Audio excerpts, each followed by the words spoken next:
বলা হয় হাজার বছর আগে চীনের রাজা ও অভিজাতদের মধ্যে ক্ষমতার লড়াই ছিল খুবই সাধারণ ঘটনা। যে রাজা বা অভিজাত যুদ্ধে পরাজিত হতেন তারা ভীষণ ভয়ে থাকতেন, কারণ শত্রুরা তাদের জীবন নিতে যে কোনো মুহূর্তে আক্রমণ করতে পারত। এই কারণে রাজা বংশের লোকেরা গোপনে ব্যবহার করতেন শ্যাডো, অর্থাৎ বয়ান বা ডুপ্লিকেট। এরা ছিলেন এমন ব্যক্তি যারা দেখতে রাজা বা অভিজাতের মতোই এবং তাদের জায়গায় দাঁড়িয়ে যুদ্ধে নামতেন। তাদের মার্শাল আর্টে দক্ষ হতে হতো এবং প্রয়োজনে রাজাকে বাঁচাতে জীবন দিতেও প্রস্তুত থাকতে হতো। এই সিনেমাটিও এমন এক বায়ান বা শ্যাডোকে কেন্দ্র করে তৈরি। গল্প শুরু হয় যখন ক্যারাজিয়ান পেইয়ের কমান্ডার জিউ ক্যারাজিয়ান ইয়াংয়ের কমান্ডার ইয়াং চাংয়ের সাথে দ্বন্দ্বযুদ্ধে হেরে যায়। এই পরাজয়ের ফলে ক্যারাজিয়ান পেইয়ের অন্তর্গত শহর জিং সিটি দখল করে নেয় ইয়াং ক্যারাজিয়ান। বহু বছর পরে লিউয়ান নামে এক উপদেষ্টা রাজা পেইয়ের কাছে এসে জানায় যে গতকাল কমান্ডার জিউ গোপনে জিং শহরে গিয়েছিলেন। কেন গিয়েছেন সেটা নিশ্চিত নয়। মজা করে বলা হয় হয়তো সিওডিতে সেকেন্ড হ্যান্ড ফোন কিনতে বা পেট্রোল বিক্রি করতে। রাজা পেই তখন লিউয়ানকে আদেশ দেন জিইউকে দ্রুত ফিরিয়ে আনার জন্য। এরই মধ্যে কমান্ডারের স্ত্রী শ্যাও আই এবং রাজা পেইয়ের ভাই প্রিন্স কিংপিং মিলে একটি টাইচি ডাইস গেম খেলছিলেন। এটা সাধারণ খেলা নয়, বরং রাজ্যের ভবিষ্যৎ যুদ্ধের ভাগ্য নির্ধারণ করার প্রতীকী খেলা। শ্যাও আই বলেন, ডাইসে যে ফল এসেছে তা দেখাচ্ছে সপ্তম দিনে বৃষ্টি হবে এবং সেই যুদ্ধে জয়ের মালিক হবেন একজন সত্যিকারের নায়ক। কিছুক্ষণ পর কমান্ডার জিইউ ফিরে আসে এবং রাজার সামনে হাজির হয়। রাজা তার কাছে জানতে চান কেন সে জিং শহরে গিয়েছিল। জিউ জানায় সে ইয়াং ক্যাংকে আবার দ্বন্দ্বযুদ্ধের জন্য চ্যালেঞ্জ করতে গিয়েছিল, যাতে জিং শহরটি পুনরায় ফিরিয়ে আনা যায়। কিন্তু এটা শুনে রাজার মাথায় যেন বজ্র পড়ে, কারণ এই চ্যালেঞ্জ পুরো রাজ্যকে বিপদে ফেলে দিতে পারে। কমান্ডার জিউর এই চ্যালেঞ্জ দুই রাজ্যের পেই ও নান এর মধ্যকার শান্তি সম্পূর্ণভাবে ভেঙে দিতে পারে এবং নতুন যুদ্ধের সূচনা ঘটাতে পারে। জিউ রাজাকে জানায় সে রাজার নির্দেশ অমান্য করেছে এবং চাইলে তাকে মৃত্যুদণ্ডও দেওয়া যেতে পারে, কিন্তু রাজা পেই সেই শাস্তি প্রত্যাখ্যান করেন। এরপর রাজা পেই কমান্ডার জিউকে বলেন সে যেন তার স্ত্রী এইকে সাথে নিয়ে গুড়ির বা কেচাপির সুর বাজায়। তখন এই রাজাকে জানায় সে সঙ্গীত বাজাতে চায় না, কারণ সে প্রতিজ্ঞা করেছে যে আজিং শহর পুনরুদ্ধার না হওয়া পর্যন্ত সে কখনো এই বাদ্যযন্ত্র বাজাবে না। তবুও রাজা জোর করেন এবং শেষ পর্যন্ত এইকে বাধ্য হয়ে বাদ্যযন্ত্র হাতে নিতে হয়। সুর বাজানোর মাঝেই এই হঠাৎ নিজের প্রতি ক্ষতিকর একটি কাজ করতে চাইলে কমান্ডার জিউ সেটি আটকে দেয় এবং রাজাকে দেখানোর জন্য নিজের স্ত্রীর ভুলের প্রতীক হিসেবে তার চুল কেটে দেয়। কিছুক্ষণ পর জিউ এবং আই চলে গেলে উপদেষ্টা লিউয়ান রাজাকে পরামর্শ দেয় যে রাজ্যের শান্তি ধরে রাখতে পেই রাজ্যের রাজকুমারী চিংপিংকে নান রাজ্যের পুত্র রাজা ইয়াং পিংয়ের সাথে বিবাহ দেওয়া উচিত। এতে দুই রাজ্যের বন্ধুত্ব বজায় থাকবে। রাজা এই পরামর্শ মেনে নেন এবং লিউয়ানকে ইয়াং চাংয়ের কাছে বার্তাটি পৌঁছে দিতে বলেন। রাতে আই গোপনে একটি লুকানো ঘরে প্রবেশ করে, যেটি একটি গুহায় নিয়ে যায়। সেখানে সে দেখতে পায় কমান্ডার জিইউ একজন ব্যক্তির সাথে আছে, আর সেই ব্যক্তি আসল কমান্ডার জিইউ, অর্থাৎ বাইরে যাকে সবার কমান্ডার জিইউ বলে মনে হয় সে আসলে জিইউ এর শ্যাডো, যার আসল নাম জিংঝো। অনেক বছর আগে যখন সত্যিকারের জিইউ জিং শহর দখল হারানোর আগেই সে জিংঝোকে বেছে নেয় নিজের বায়াঙা বা শ্যাডো হিসেবে। ইয়াং চাংয়ের সাথে পরাজয়ের পর আসল জিইউ এই গুহায় লুকিয়ে থাকে, আর জিংঝো তার পরিচয়ে রাজ্যে দায়িত্ব পালন করে। গুহায় জিউ জিংঝোয়ের বুকে এমন একটি আঘাত তৈরি করছিলেন যা তার নিজের পুরনো ক্ষতের মতো দেখতে। এটি করা হচ্ছে যাতে জিংঝো পুরোপুরি জিউয়ের মতো দেখায় এবং কেউ পার্থক্য বুঝতে না পারে।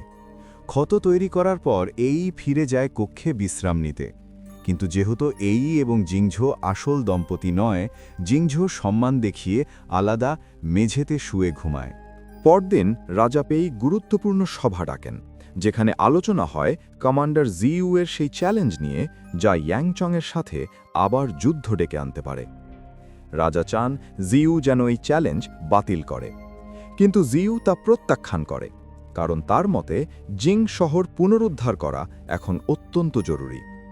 জিউ বলে যদি রাজা পিছিয়ে যান তবে তাকে দুর্বল মনে হবে। সে নিজেও জানায় সে আর কমান্ডারের পদে থাকতে চায় না। রাজার রাগে সেই পদ থেকে তাকে সরিয়ে দেন এবং বলেন সে চাইলে সাধারণ নাগরিকের মতো জীবন কাটাতে পারে। এরপর জিউ রাজাকে নিজের সেই আঘাত দেখায় যা সে ইয়াংচংয়ের সাথে পরাজয়ের সময় পেয়েছিল বলে দাবি করে। রাজা ক্ষত দেখে বুঝতে পারেন এটি নতুন ক্ষত, পুরনো নয়। তার সন্দেহ হওয়ার আগেই জিউ দ্রুত বলে পুরনো ক্ষত সেরে গেছে আর এটি সে নতুন করে তৈরি করেছে যেন সেই দিনটিকে মনে রাখতে পারে। কমান্ডার জিউ তার জিং শহর রক্ষা করতে না পারার ব্যর্থতার পর আবার সেই গোপন গুহায় ফিরলেন যেখানে তিনি আসল জিউয়ের সাথে কুংফু অনুশীলন চালিয়ে যাচ্ছিলেন। এই প্রশিক্ষণে আসল জিউ নিজেকে ইয়াংচংয়ের ভূমিকায় রাখেন, কারণ জিংঝৌকে ভবিষ্যতের দ্বন্দ্বযুদ্ধে ইয়াংয়ের মতো লড়তে শিখতে হবে। আসন্ন দ্বন্দ্বযুদ্ধে 3টি রাউন্ড থাকবে, আর যদি জিংঝৌ মাত্র একবারও হেরে যায় তবে পুরো লড়াই তার বিপক্ষে যাবে। অনুশীলনের সময় জিংঝো প্রচণ্ড কষ্টে জিইউয়ের আঘাত সামাল দিচ্ছিল। এতে জিইউ রেগে যায় এবং তাকে ইয়াংয়ের বিখ্যাত আক্রমণ কৌশল শিখিয়ে দিতে থাকে। এই কৌশলে শরীরকে এক পাশে 60 ডিগ্রি ঘুরিয়ে চালাকি করে আঘাত করা হয়।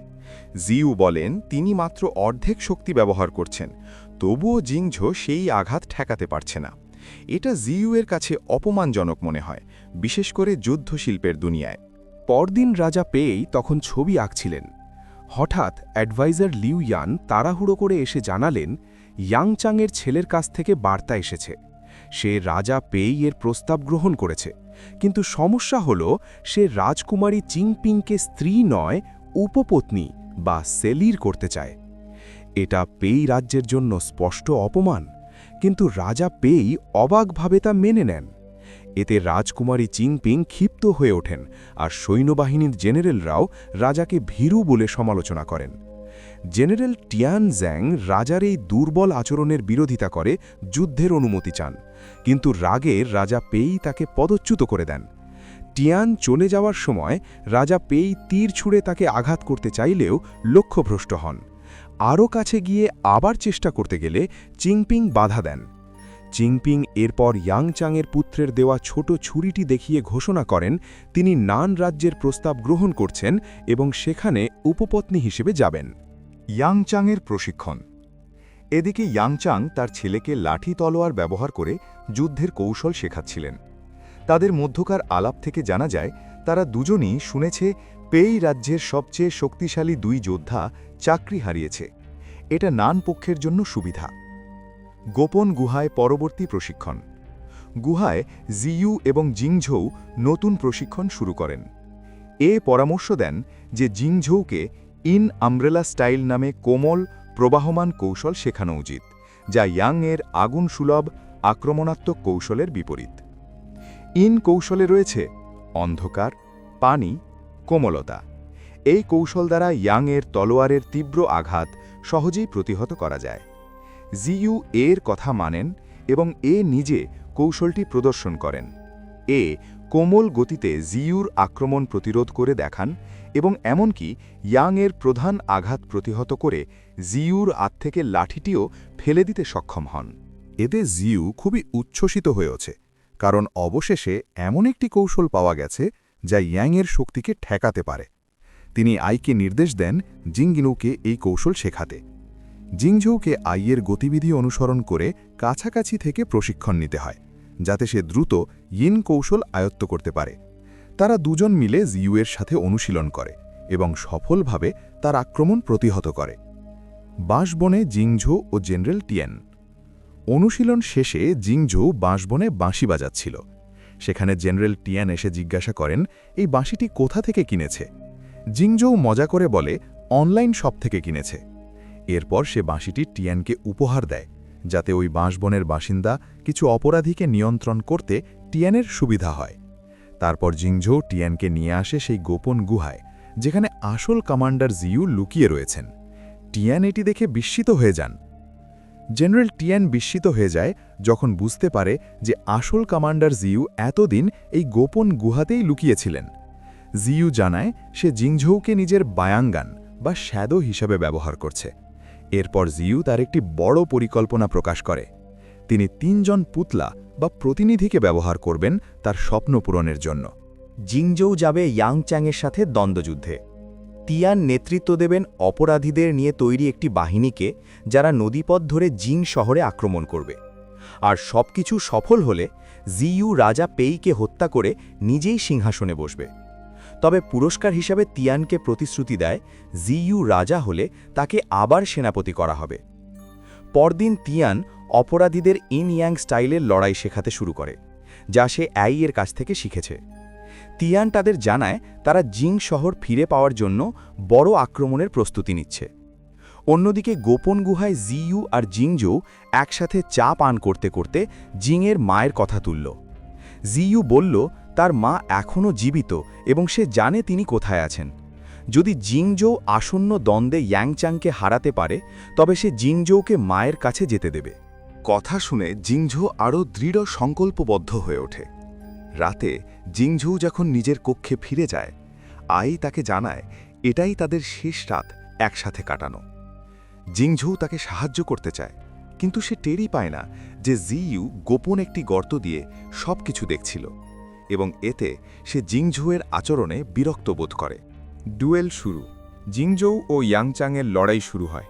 অন্যদিকে টিয়েনের দল গোপনে শহরে ঢুকে ধনুক তীর দিয়ে পাহারাদারদের আক্রমণ করে এবং ধারালো লোগার ছাতা ব্যবহার করে দুর্গের দিকে অগ্রসর হতে থাকে। দুর্গে পৌঁছে তাদের হাতাহাতি যুদ্ধ শুরু হয়। দ্বন্দ্বে জিংজৌ কিছু আঘাত প্রতিহত করতে পারলেও ইয়াংচ্যাংয়ের বিশেষ আক্রমণ ঠেকাতে গিয়ে গুরুতরভাবে আহত হয়। এই রাউন্ডে ইয়াং জিতে যায়। তবুও জিংজৌ হাল ছাড়ে না। সে মৃত্যু পর্যন্ত লড়াই চালিয়ে যেতে চায়। ইয়াংচ্যাংও রাজি হয়ে যায়। উপরের ক্লিফে যুদ্ধ। এদিকে ইয়াংয়ের ছেলে নিচে নামে টিয়েনের বাহিনী থামাতে। তার সঙ্গে রাজকুমারী কিংপিংয়ের লড়াই শুরু হয়।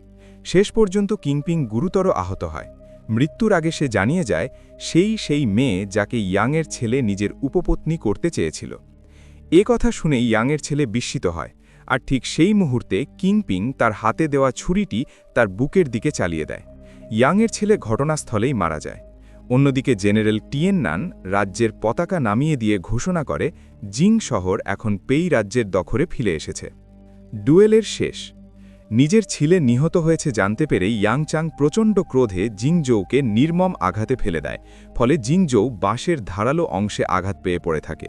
ইয়াং শেষ আঘাত করতে এগিয়ে গেলে জিংজৌ আগে ছুরিটা টেনে নেয়, আর সেই চাপে ছুরিটি হঠাৎ ইয়াংয়ের গলায় লাগে। ইয়াংচ্যাং মারা যায় এবং দ্বন্দ্ব জিতে যায় জিংজৌ। জিংজৌ তার মাকে খুঁজতে যায়। জিজুই যেই বাড়ির কথা বলেছিল জিংজৌ সেখানে যায়, কিন্তু দেখতে পায় তার মা খুন হয়েছেন। এরপর হঠাৎ একদল কালো পোশাকের যোদ্ধা তাকে হত্যা করতে আসে।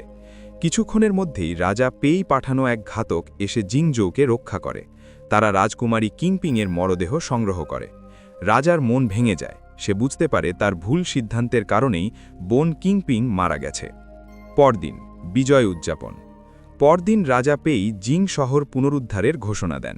তিনি জিংজৌকে, যাকে সবাই জিজুই ভেবে, এবং উপদেষ্টা লিউ ইয়ানকে ডেকে পাঠান। সবাই চলে যাওয়ার পর রাজা চুপিসারে 3 জন ঘাতককে গুহায় পাঠান, আসল কমান্ডার জিজুইকে হত্যা করার জন্য। কারণ রাজা বুঝে গেছে জিজুই এতদিন কি ষড়যন্ত্র করছিল। আমরা আবার ফিরে আসি রাজপ্রাসাদের হলে, যেখানে রাজা পেই সরাসরি উপদেষ্টা লিউ ইয়ানকে হত্যা করে। রাজা ব্যাখ্যা করে যে লিউ ইয়ানই রাজার ভাইয়ের মৃত্যুর কারণ তিনিই রাজাকে উপদেশ দিয়েছিলেন কিংকে রাজপুত্রের সঙ্গে বিয়ে দিতে। এরপর রাজা পেই জানায় যে সে গোপন গুহায় লুকিয়ে থাকা জিজুইর ব্যাপারে সব জানে। সে ইতিমধ্যেই সৈন্য পাঠিয়েছে তাকে হত্যা করতে, এবং সে জিংয়ের ইচ্ছা পূরণ করবে, অর্থাৎ জিংকে আসল কমান্ডার বানাবে এবং এর বৈধ স্বামী প্রতিষ্ঠা করবে। এমন সময় একজন ভাড়াটে খুনি আসে, হাতে একটি বাক্স নিয়ে, যেটির ভেতরে সম্ভবত ঝিওর কাটা মাথে রয়েছে বলে মনে হয়। কিন্তু রাজা যখন বাক্সটি খোলে, দেখা যায় বাক্সটি খালি। একই সঙ্গে সেই ভাড়াটে খুনি হঠাৎ তার তলোয়ার রাজা পেইয়ের পেটে ঠেকায়। আসলে সেই ছিল ঝিও, যে আগে 3 জন রাজসৈন্যকে হত্যা করে এখানে পৌঁছেছিল। ঝিও জিংকে জানায় যে তার অর্থাৎ জিংয়ের মাকে হত্যা করেছিল রাজা পেইয়ের পাঠানো লোকেরা। তাই সে চায় জিং রাজাকে শিরচ্ছেদ করুক, যাতে ঝিও তাকে পরবর্তী রাজা বানাতে পারে। কিন্তু যখন জিং রাজাকে মারতে যাচ্ছিল, ঠিক তখনই ঝিও তাকে আক্রমণ করতে উদ্যত হয়, কিন্তু জিং দ্রুততার সাথে নিজের তলোয়ার ঝিওর দেহে প্রবেশ করিয়ে ফেলে। জিং ঝিওর কথায় বিশ্বাস করেনি এবং সে বুঝেছিল যে আসল অপরাধী ঝিওই, কারণ ঝিও তার মায়ের অবস্থান জানত এবং অনেক সূত্র তার দিকে ইঙ্গিত করছিল। পরে জিং ঝিওর হাতে তলোয়ারটি এমনভাবে ধরিয়ে দেয় যেন মনে হয় ঝিওই রাজাকে হত্যা করেছে। তারপর জিং ঘর থেকে বেরিয়ে আসে এবং জেনারেল তিয়ান ও অন্যান্য অভিজাতদের জানায় যে রাজা নিহত হয়েছেন এবং সে নিজে রাজাকে হত্যাকারীকে হত্যা করতে সক্ষম হয়েছে। এই দৃশ্য দেখে আই হতভম্ব হয়ে জিংয়ের পেছনে দৌড়ায়, কিন্তু দরজার পেছনে এসে থেমে যায় কারণ সে বাইরে ঘটতে থাকা এক অদ্ভুত দৃশ্য দেখে। ঠিক কী ঘটছিল তা দর্শকদের সামনে প্রকাশ করা হয় না, আর সেখানেই চলচ্চিত্রটির সমাপ্তি ঘটে। ঠিক এটাই ছিল শ্যাডো সিনেমার পুরো গল্প। আশা করি আমার বর্ণনা আপনাদের ভালো লেগেছে। কোনো নাম উচ্চারণে ভুল বা তথ্যগত ত্রুটি থাকলে ক্ষমা প্রার্থী। এই চলচ্চিত্র থেকে যে শিক্ষাটি পাওয়া যায়, সিদ্ধান্ত নেয়ার সময় সতর্ক থাকা খুবই গুরুত্বপূর্ণ। এই পর্যন্তই। সবাইকে ধন্যবাদ।